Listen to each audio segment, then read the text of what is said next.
Don't you just love these natural light videos? Maybe one day I'll get, studio lights or whatever, and that won't be a problem anymore, but today is not that day. You've got a friend in me.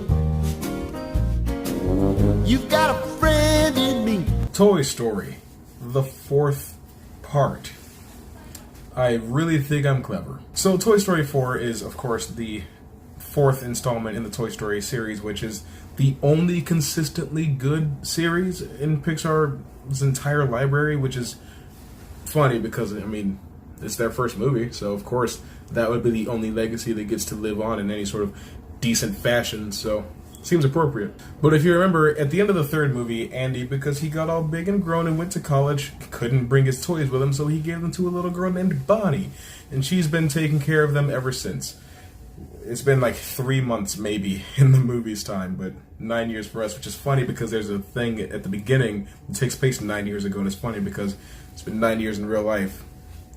Also, there's no short that comes before this one like Pixar is wont to do. They usually put some sort of animated thing in front of their feature films, but not this time, I guess. But story of this one is Bonnie is starting kindergarten now, and she needs a toy to get her through that rough time, and what she does is she makes one. She sticks googly eyes on a spork, and he comes to life, and his name is Forky. And now he has to figure out A, why he's alive, and B, what it means to be a toy. Because those are the most important questions anyone can ask. Why are we alive, and what are we supposed to do now that we are? Now, I will admit it seems like a concept that should have been gotten to much earlier than this, and I will also admit that while I said Pixar doesn't consistently make good movies anymore, that doesn't mean that they can't, and this is proof. This movie's phenomenal, and it actually sidesteps something that the other Toy Story movies have done, which is have some sort of antagonist, because you have Sid, you have the Prospector, you have Lotso. This movie didn't have time for that, so they just kind of sidestepped that whole thing and just told you a nice, heartwarming story and gave you a satisfying conclusion to the Toy Story series that is sure to leave you in tears. And after How to Train Your Dragon and Toy Story 4 and Avengers Endgame, I think I'm just all cried out. I don't think I can cry a singular extra tear anymore. I think that's it for me, really, for the whole rest of the year. But since Bonnie created Forky, she of course has a special bond with him, and Woody has a bit of a parallel to his character arc in the first movie, where he has to learn to take a step back and let a different toy be the forefront of the kids' attention. And as I said in my Pixar video, a regressive character arc can work if done well. Incredibles 2 was an example of it not being done well. Toy Story 4 is an example of it being done well because it truly does echo his original arc. It doesn't just mirror it bit by bit, and that's what makes it important and compelling and interesting, is that while it is familiar, it's still new enough to where you're like, okay, this isn't the exact story, but it's very similar in nature, and that's the point of the story this time around. It's supposed to remind Woody of where he came from and how that enforces where he is now.